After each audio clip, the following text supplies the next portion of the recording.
Welcome to the Greater Culture Podcast, where we have conversations about how to elevate the quality of life through movement, nutrition, recovery, and mindset practices.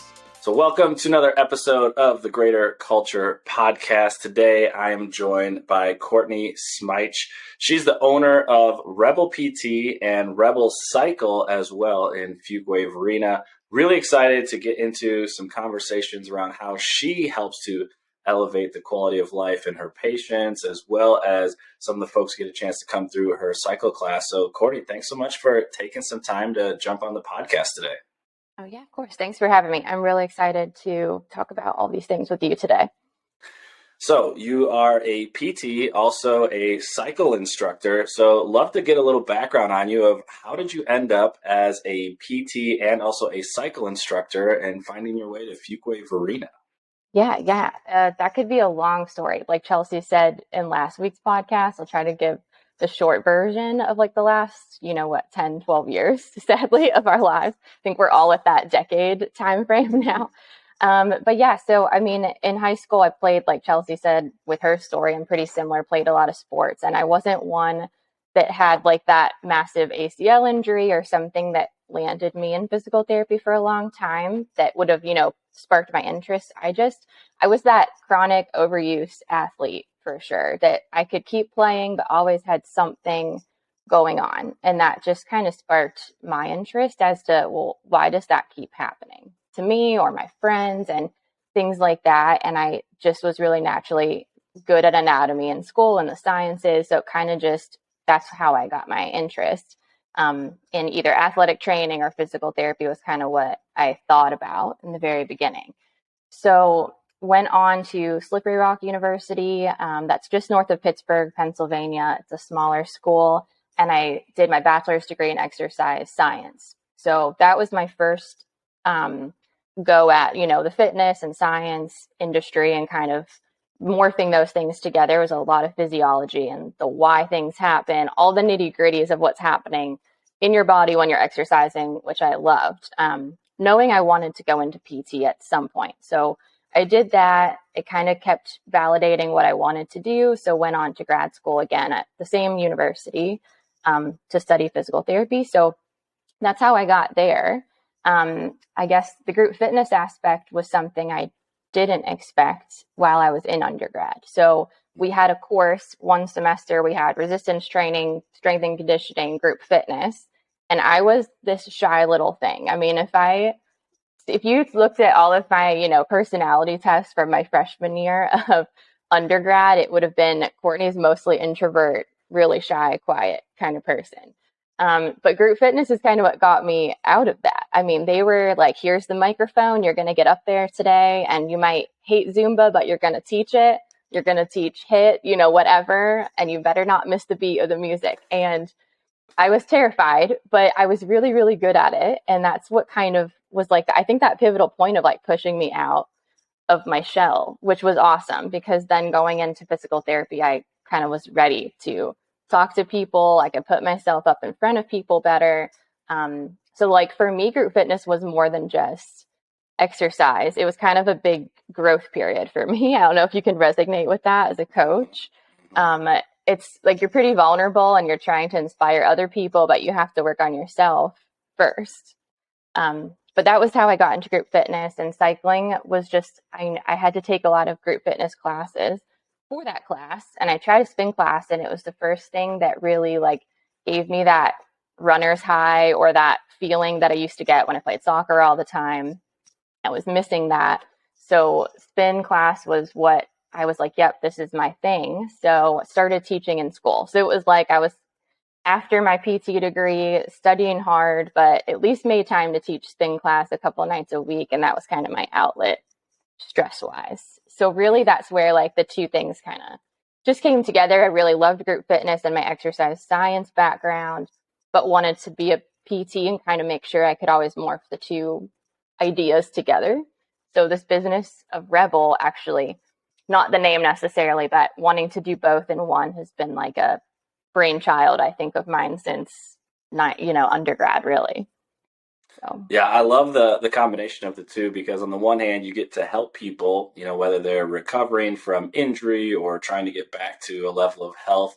And at the same time, then you understand that, hey, movement and helping people sweat a little bit, doing some of that group fitness instruction, really, really critical as well in finding that balance. Just to give people sort of a heads up on when you think about physical therapy or PT, there's so many practitioners in the space from physicians and PAs. We've got PTs, we've got chiropractors. Tell people, what does it mean to be a physical therapist? Like, what does the training look like, and then what are maybe some of the types of people you typically see or work with? yeah, for sure. Physical therapy it's really interesting. I was just talking to a student about this actually, because I also adjunct faculty at a PT program in Fayetteville, which is really awesome. Kind of again facilitating that teaching aspect of things that I like. But it's a really broad profession. So I mean, at the end of the day, I think we're really trying to set ourselves apart as the movement specialists. But we have all of that background in the sciences, the physiology, and now in the last 20 years, it's kind of been progressing into a doctorate level program is now entry level, which means we have to step up our game as primary kind of practitioners to be able to really diagnose when someone needs to go to the emergency room. Do they need to go back to see their doctor, or are they safe for us to treat and handle their situation? So really kind of shifting into that primary provider role, because people can come see us without seeing their doctor first. In most states, North Carolina, yes, we have all full direct access. So it's really, really important for us to have our skills in medicine strong enough to be able to catch things that are an emergency or need different care, but be able to recognize when this is something musculoskeletal, and we can treat it and give this person the care that they need. So like as a triage, that's kind of what PTs do right now. And that's kind of across a variety of jobs. So we can be outpatient physical therapists, which is what I think most people think about PTs as, the sports ortho, those sorts of things. But we can also work in hospitals, in acute care, skilled nursing facilities. So we're really able to help people across a wide variety of settings, which means the patient population can be completely different. But that's the cool part. A lot of people, I've always been the outpatient ortho kind of person. And then women's health is something I got into later on. But there's a lot of different ways that if you start to get bored in the profession, you need a change, you can absolutely do that. There's even home health PT and all of those sorts of realms as well. So yeah, it's a pretty broad profession, but we're trying to really make sure that we are like that new ability of triage for people, because how hard it is to get in to your primary care doctor. Can take months. Then we go down the rabbit hole of, they might say we need an x-ray, we need an MRI, and we can really help to save you as the patient time and money with helping you figure out, do you really need those things? So that's kind of like in medicine where we're shifting into the role of. Yeah, and I think as a coach, it's always really helpful to have an understanding of what these different professions are, how they can help people, whether it's athletes or significant others, loved ones, friends, because you have somebody who's like, oh, my shoulders really bother me, or oh, my back's bothering me. And it's like, well, who should I go see? There's massage therapy, there's chiropractors, there's PTs, and figuring out when to go to these different practitioners is important. And like you said, it's nice to be able to go to a PT, get some information, maybe get a better understanding of, here's what we think is going on, and here's maybe a course of action. I imagine similar to some other professions where you typically see people when they're a little bit banged up or a little bit injured. That's usually when they're, oh, I need to go see somebody to get some help. Right. I think that's a good point. Just shifting into the whole thought of prevention in sport and CrossFit and things like that, is people do wait until they really are hurt to come in. And it's, totally okay for people to have that, thought of, well, I don't really have pain, but maybe I should just go get that screening or assessment. So I think we're also trying to educate people on how, it's like we want to be the person's PT, so to say. You have your doctor, you have your eye doctor, your dentist, and you go to see them twice a year or whatever it might be, unless you need something. And it's okay to like start having your PT as well, to be like, oh yeah, maybe I should just go check in. I've been noticing something doesn't feel right, stay ahead of it so that we can prevent injuries as part of our job as well. Yeah. And the nice thing is when they do come to you, you get to be the miracle worker who gets them back moving and on their I feet again, try. especially when they have a flare up like I've had, which is how, we came to meet each other. But one of the Yeah. things that, we're really passionate about is this idea of quality of life. And we want people to be happier, to be healthier, more fulfilled. And I think it aligns with some of the work you're doing as a PT. So when you think about this just concept of this idea of quality of life, people being able to live to the fullest, how do you think about it? Is there a way that you either define it or it comes up in your mind in terms of Yeah, helping improve that in people you get to work with? for sure. It's funny. I mean, obviously you sent me some of these talking points. And when I thought about quality of life, it's something that I think for me, the thought has become really redundant, sadly. I mean, I think about it all the time, but it's very subconscious because everything I do is about getting that person better. We're helping them achieve their goals. But for me, even like in documentation as a PT, we're always to improve quality of life. To improve quality of life is always our thing. And sometimes I don't think deeply enough about it. And I mean, really, when I sat down last night and just gave it some deeper thought, I mean, to me, it really is just helping that person for being the movement person. It could be, there's so many different realms to quality of life, but for me, being the movement kind of specialist is how can I help somebody move better? And that's really broad, but it can be as simple as, sometimes patients can't bend over to tie their shoes. They can't pick up their kid. Like, it doesn't have to be an exercise oriented goal. I think of quality as like, can someone get through their 24-hour period of their day with work and their lifestyles and ADLs and just taking care of their activities of daily living? And if they can't, then that's a problem. So that's where we really picture as PTs quality of life, but also recognizing that there's a lot more that comes into that, happiness, wellness, mental health, nutrition, sleep, just all those other factors can come into play and be part of that. So I think as a PT, we don't expect to be a psychologist, but sometimes we have to wear that hat a little bit. And if we do the best we can and then recognize when we have to, when somebody needs more help to kind of maximize their quality of life. So I think as a PT, that's my focus. But then also, like you noted earlier, just being a group fitness instructor and having that fitness background is where I feel like I can bring a little extra to the table to help them really get into exercise, or once their pain is gone, what's that next level look like for them? Especially if it is a higher level fitness goal that they need to achieve. So to me, that's what quality of life is, but it can mean so many different things for different people.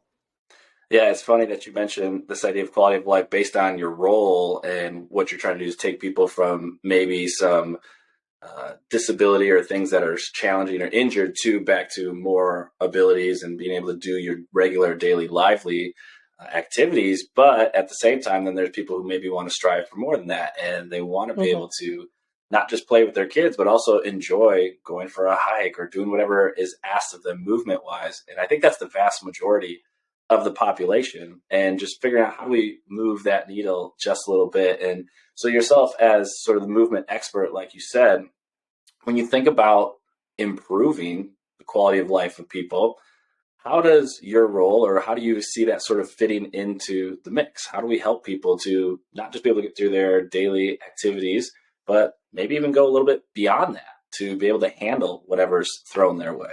Yeah. I mean, when patients, and I mean, I do work with, CrossFitters and patients who are really active and half marathon runners, those sorts of things. And their goals are going to look completely different than the person who really didn't want to come to PT, so to say, and they just get that referral. But sometimes when you start to break down those barriers or those mental blocks, people start to realize, oh, I used to go on a hike all the time, or I used to go for walks with my dog. And they just don't even realize that those are things that they've been missing. So I think it's really just about listening to them.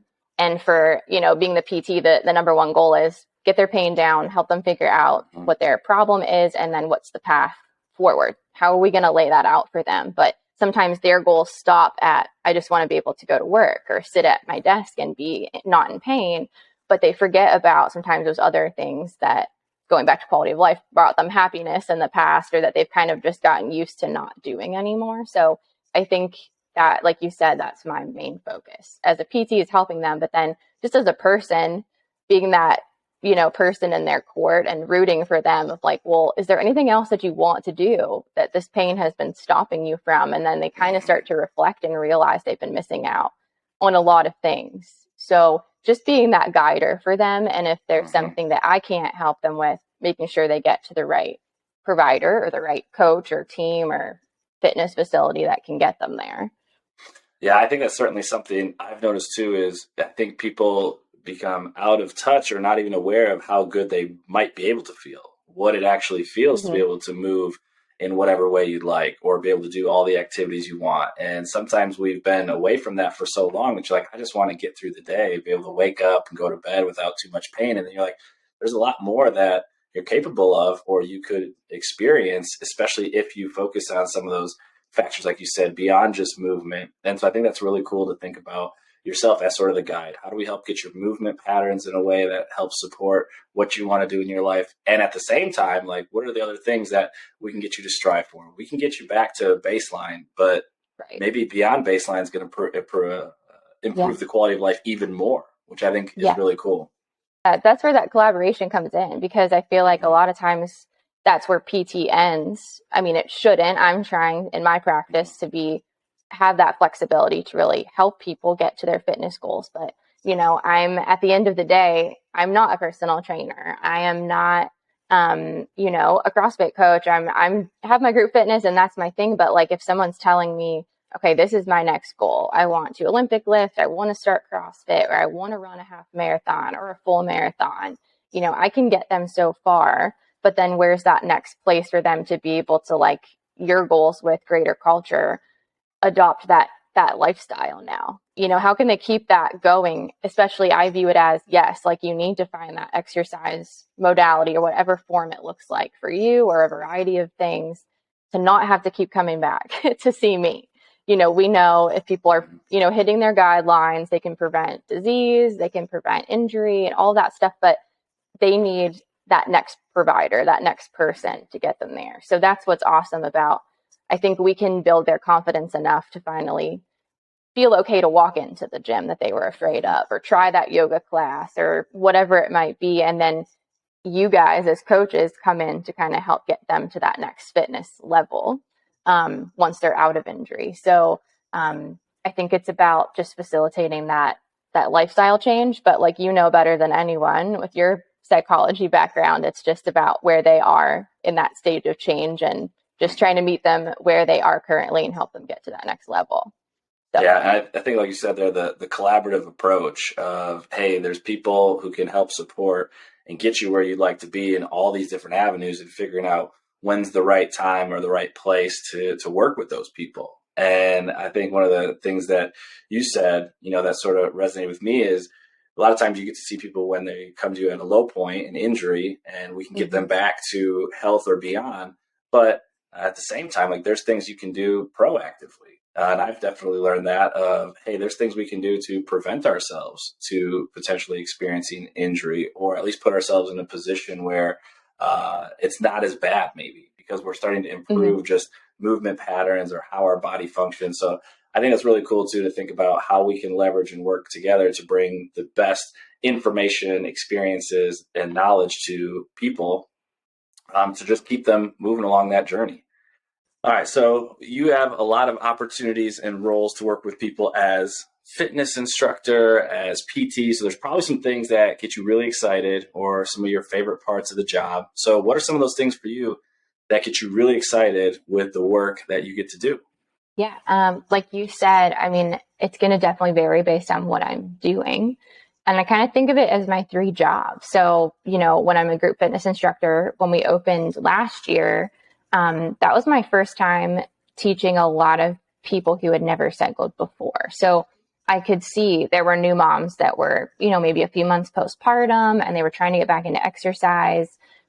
People that had just never tried cycling and always wanted to. And you could really see how, even from the start, they always had fun. But, it definitely bothered them at times to have to modify. We all know we need to modify when we need to, but we don't love to, especially if we're competitive. So I could see that in their eyes of how they wanted to get better. They wanted to be better. And it really was cool to see over the last year. how they progressed. I mean, it was simple things like just watching them kind of hit faster paces or climbs out of the saddle and watching their core strength develop from something that just didn't look very coordinated to just being super strong, even just a couple of weeks after starting, once their body started figuring out how to move on the bike and hold their stability and things like that. And so we have actually a few people now in the studio that started last year, never cycled before. And they're like our top riders. They come once or twice a week. They never have to modify. They're crushing it. And even some of them, you know, they were like, maybe they were runners in the past and they had some meniscus issues in their knee or just some things that were bothering them, and their doctors recommended maybe just lesser impact, less often would be helpful. And so they're just doing so great now. Their pain is less. They're even getting back to running a little bit because they're cross training now. And all of that's been really awesome. And that kind of leads me into the PT side of it, because I have people that come to cycle, they have those injuries, and I'm like, why don't you just come see me? So it kind of works out where it brings people to me that maybe didn't know that they needed PT or how we could help them. And then I can help them with that recovery process, like we talked about earlier in this podcast, of how they can just get back on that pathway to achieve whatever goal they have.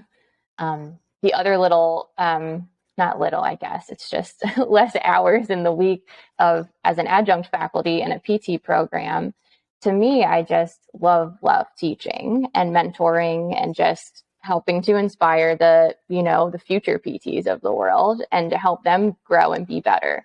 From my, we all want to help people not make the same mistakes that we made and just help keep them ahead of the game.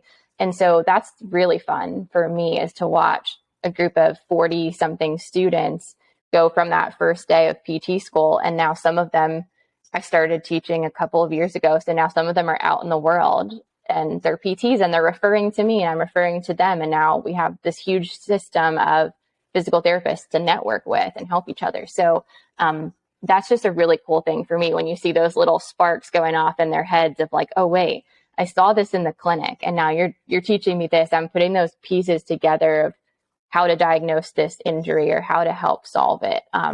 So yeah, from a group fitness instructor to being a clinician to being kind of that adjunct faculty, I think just watching people grow is something that fills me up and keeps me going, on those long, hard days. Sometimes that's what keeps me really motivated to keep getting better.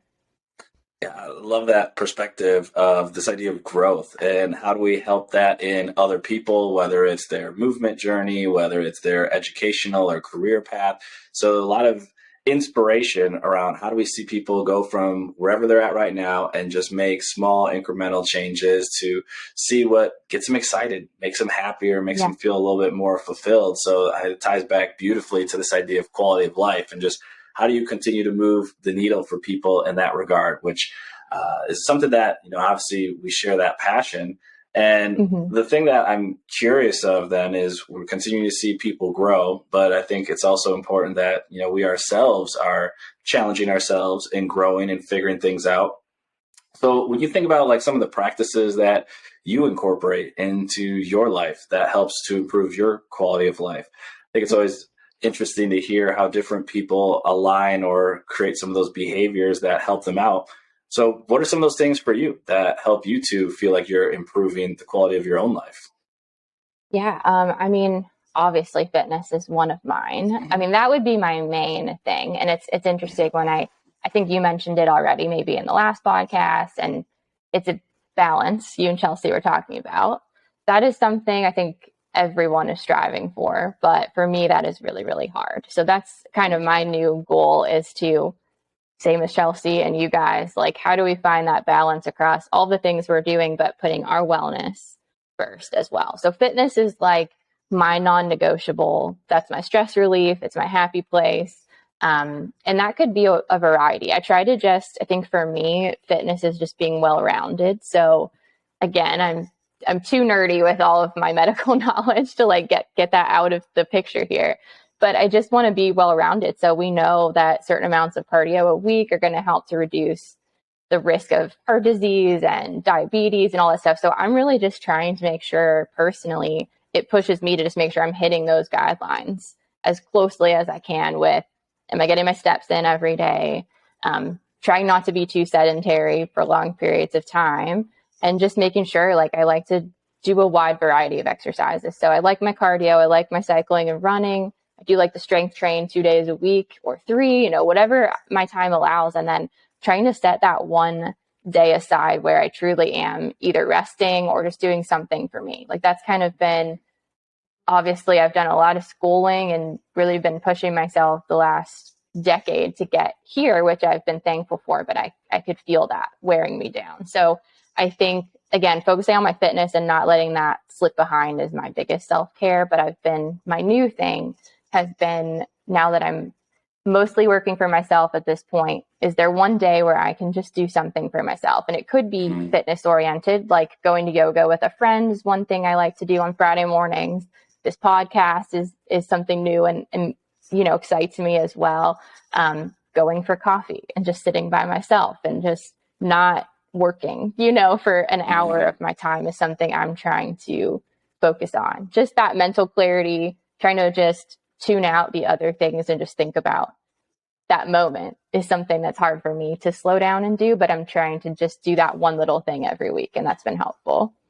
Yeah, I think that's really, I can resonate with people of, we've got sort of the big ticket items of like, I need to move in some way, shape, or form, whether that's a specific class or just going for a walk. And then there's those little moments that maybe are a little bit more subtle. We're not aware of them, but yeah, having an opportunity to get a cup of coffee and what that does for my mental wellness, or having a good conversation with somebody and what that does for my social relationships, or just what that does to sort of fill my cup back up. It's one of those sayings that we hear a lot of, but you can't pour from an empty cup. And being somebody in your field that you're constantly working with people all day and trying to help others, well, it's also important that you are able to take care of yourself and help yourself. I'm kind of curious then, with being a clinician, do you find yourself being a little bit more analytical and technical around practices to help you improve your quality of life? Or are you somebody who's a little bit more intuitive of just like, let me just kind of go with the flow and see how things unfold? What sort of category would you say you fall into? It's definitely the first one. Yeah. Definitely the analytical person. Even like, that's what I was telling you last night when you sent me some of these questions. I said to my husband, I was like, these questions are so philosophical. I was like, I don't even know like how to answer this, because, and that's what he said. He's like, Courtney, you're so cut and dry. So yeah, that is something that it's really funny. Like, you're just making me reflect on my personal life, because my sister is the opposite. My younger sister, and that's, I know, she got married this year, had to make that maid of honor speech, and, or matron of honor, I should say, because I'm old and married at this point. But that was what I told her. I was like, I want to be more like you, where you just go with the flow, you're free spirited, you have fun.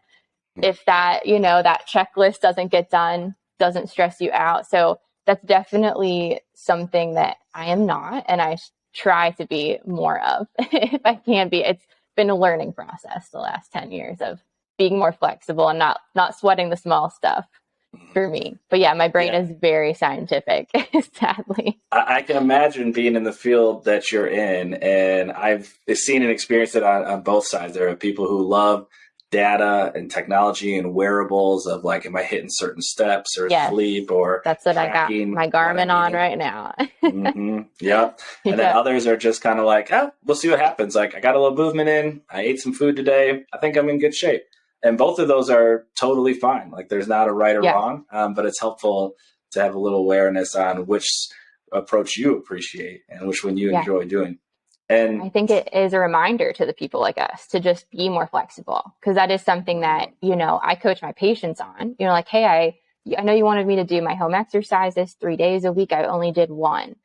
And that's okay. Especially, working with a lot of new moms in the pelvic floor kind of space now as a physical therapist, that is a big deal where, new moms are like, I'm not on my own schedule anymore. I'm just trying to make sure that my baby is fed. And when they're napping, I want to be doing things productive, but I'm exhausted. And I'm like, listen, we just have to find the little ways to sneak these things into your day so they don't feel like a chore or exercise. And that's okay. So yeah, I coach people on that all the time. But sometimes I need my own coach to tell me, or my own PT to say, yep, that's okay too if you didn't hit all of those marks that you had set out for that week or that month. So it's definitely one of those situations where we have to take our own advice in medicine sometimes. I've certainly experienced that personally and as a coach, where somebody comes in and they're just like, oh, like today was rough. Kids were all over the place, didn't get a lot of sleep. And it's like, hey, the fact that you're here, like that's the win. Like who cares what the intensity level is or what the challenge level is? Like you're doing something to move forward. And I've been in that boat where it's like, if it's not perfect or I can't get the full training session in the way it's written, I'm like, well, it's not even worth it. Like, why do we even do it then? Yeah, and that's like you me. said, being That's flexible. Yep, exactly. So something to certainly work on of like, oh, I had to cut things short because of something that came up. That's okay. Like we can still move the needle forward without having to have everything so strict. Yeah, it's like just because you missed that 1 or 2 workouts or they weren't at the intensity you wanted doesn't mean you're going to lose all that progress you've been making. We know that. But mentally that's hard when you set that standard for yourself that you want to stick to. Exactly.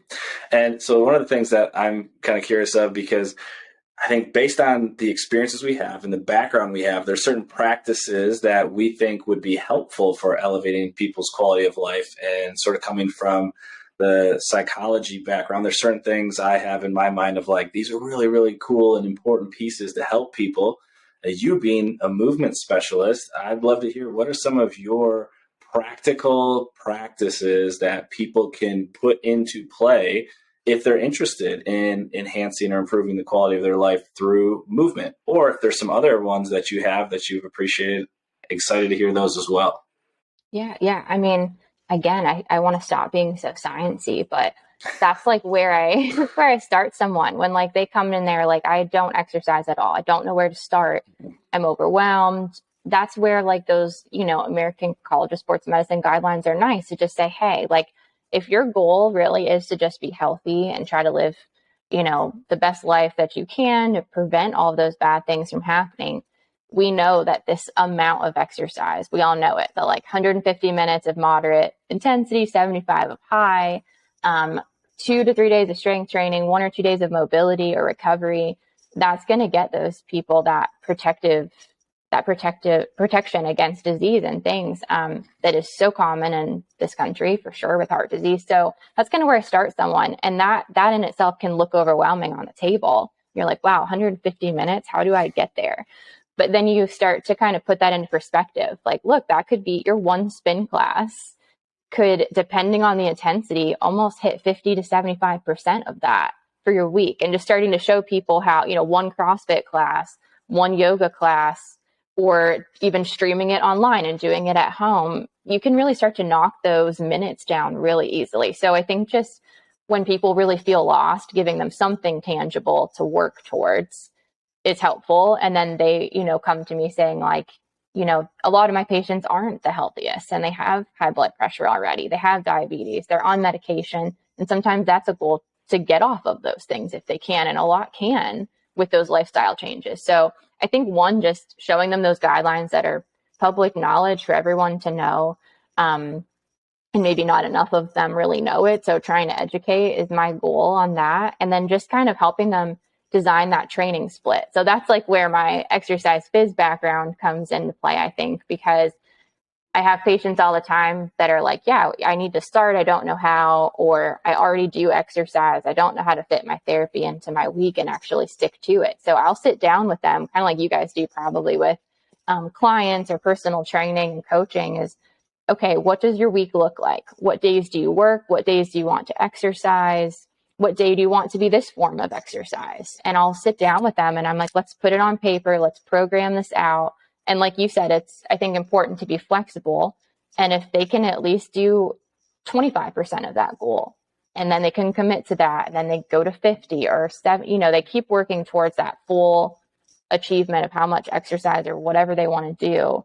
But like you said in last week's podcast, just setting that 90% confidence that they can achieve that, stick to it, and then start adding on. So I think it's like just showing them that it's not as hard or as scary as it sounds. And if they can just start making those small changes, then before they know it, they're, going to 2 spin classes a week and doing yoga at home and going for more walks throughout their day. And they're hitting all of those things that they wanted. Mm-hmm. So it can be simple of just lifestyle change. And then obviously for athletes, we're programming at an even just more advanced skill level, higher volume and things like that. But making it fit into their day, because people feel like we don't have enough time in the day to exercise. Yeah, I 100% agree. I have seen and experienced a lot of people establish a goal, or they're already looking at the outcome, and it can seem a little daunting. Like, that's so far away. I'm not even sure how to get there, but I know there's some things I need to do now. And like you said, hey, let's break it down of how simple can this be to just get you to move to maybe closer to what the standard could be. It doesn't have to be perfect. It doesn't have to be tomorrow, but just let's add one little thing and see what that does for you. Or, hey, maybe we're going to add a little bit of movement, mobility exercises to help with the way that you move and make you feel a little bit better. So it's like really getting down to a daily sort of nitty gritty level to help people practically move forward and improve their quality of life. Yeah. Yeah. And the biggest thing in that is, what makes you happy. It's not like you have to go to spin class or you have to do CrossFit or you have to run.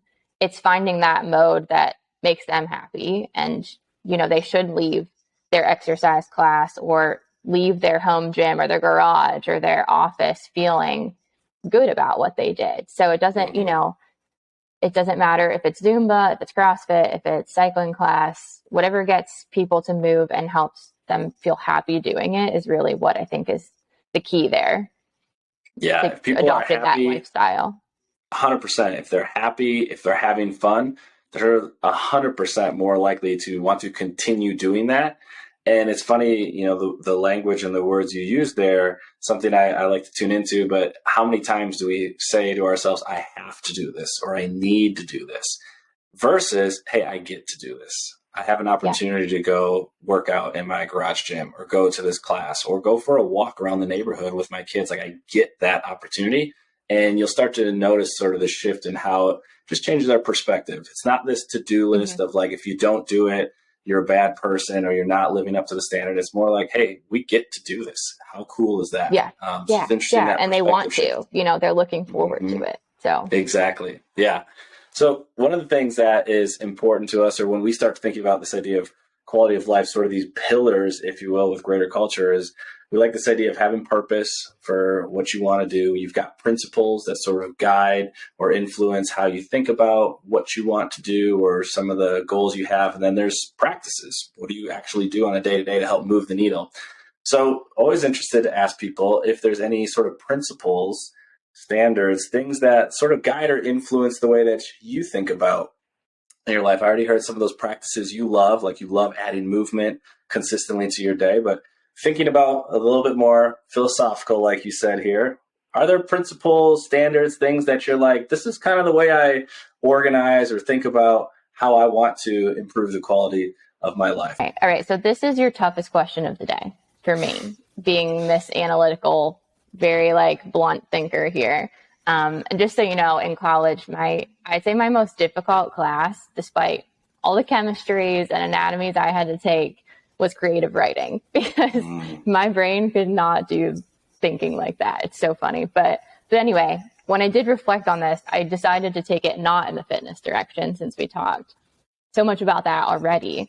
But I had 2 things. So obviously I kind of just thought about, what are those mottos that you live by? And my first is really, really cliche, but it has a purpose, I promise. So, really just treating other people the way that you want to be treated is literally just that thing that from being a little kid that my parents instilled in me. But I really can see now as an adult how that really can come back around. There's those situations where, I don't know, maybe you tried to have a friendship, you tried to befriend certain people and it just didn't go well, but you just make sure that you're always just treating them with kindness and being a good person.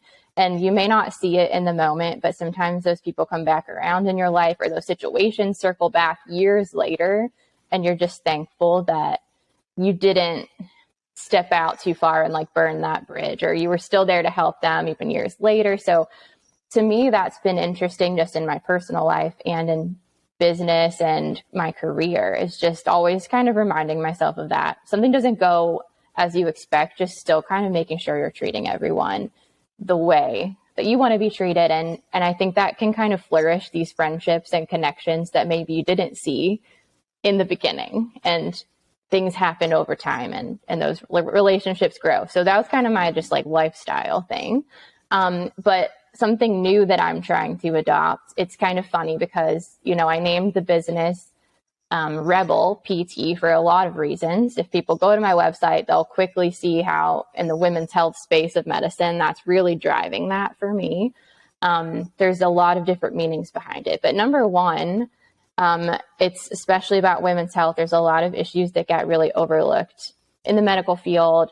Like we've talked about, I know it doesn't necessarily align with this, conversation 100%, but, urinary issues, pain with intercourse, postpartum rehab, just things that really get dismissed. And I want women to feel like they have a platform to say, this is common, this isn't normal. And I know now, because of PTEs trying to put this out there, that there's help for that. So I want them to almost like rebel against that, the system or that situation or whoever dismisses that for them, and just feel confident. And that if this person isn't listening to me or acknowledging it, I can find someone else. I can switch practitioners and really know that I need to get to that person that can help me. So that's like really the main driver behind the name. But the second is for anyone that in the orthopedic realm is having pain and also getting dismissed or pushed around in the medical system, that they feel the same thing that I'm trying to instill in women, is to stick up for themselves and get that care. But people can take that Rebel name and kind of just instill it in themselves. So I think something that has really over the years held me back is that fear of like truly being myself and not, what if I offend someone? What if someone doesn't agree with me? Or because I want to be friends with everyone. I want everyone to like me. I want to have that good relationship. And now as a business owner, I'm learning, even as a clinician, not every patient is going to love me. I might not be the perfect PT for everyone. My cycling class, not everyone might like the music that I choose or how I decide to do it. So I'm trying to instill in all of the people that come into my business, whether they're cycle people or patients of mine, to stand up for themselves. But I'm learning already that I need to live up to that more as well.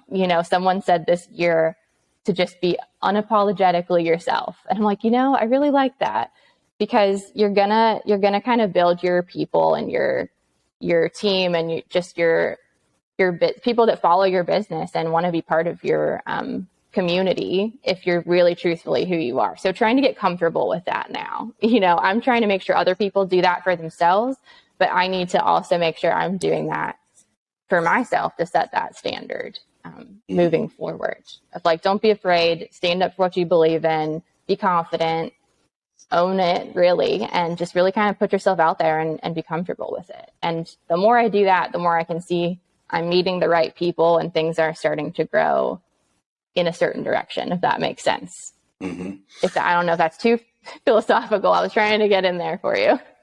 No, it's perfectly in line. And one of the things I heard throughout that to me speaks to everything we've talked about so far is you've got these principles of treat other people the way that you want to be treated in both the clinician realm, in a personal or a group fitness instruction realm. And then this idea of being a little bit of a rebel, like standing up for yourself, challenging the status quo to try and get the best care, move yourself forward and sort of be a voice for yourself. And it makes it really easy to see why you chose the profession you did, to help people with that, why you found passions that really excite you, from being a cycle instructor to helping people with movement. So it's amazing how when you have principles, the practices or the things you do on a day-to-day, from your work to your movement to whatever other practices you incorporate, they all blend together. And it helps to move that quality of life forward. Because if we're living in alignment with our principles and our purpose, it makes it a lot easier to be more happy, more satisfied, more fulfilled. So perfectly encompasses all the pieces there. Yeah, it's definitely my motivator. I mean, it's the name of my business, like you said, it was kind of that it sounded edgy at first, and it had that drive because I definitely am that personality type that puts everybody above myself. When you do all the Enneagram things, I care too much for other people and put myself on the back burner. But I'm so happy that I did that because it's my personal reminder too, that is, my platform to stand up for myself and just trying to inspire others to do the same in whatever that is. Like you said, it could be medical, it could be personal. Just to really, truly be confident in yourself is a big thing. Yeah, exactly. Well, Courtney, I want to say thanks so much for taking some time to hang out with me for today, share a little bit about your experiences, your profession, how you're helping people to improve the quality of their lives and how you improve the quality of your own life. So thanks so much for taking some time to spend with us on the Greater Culture Podcast. Yeah, it was great. Thanks for having me.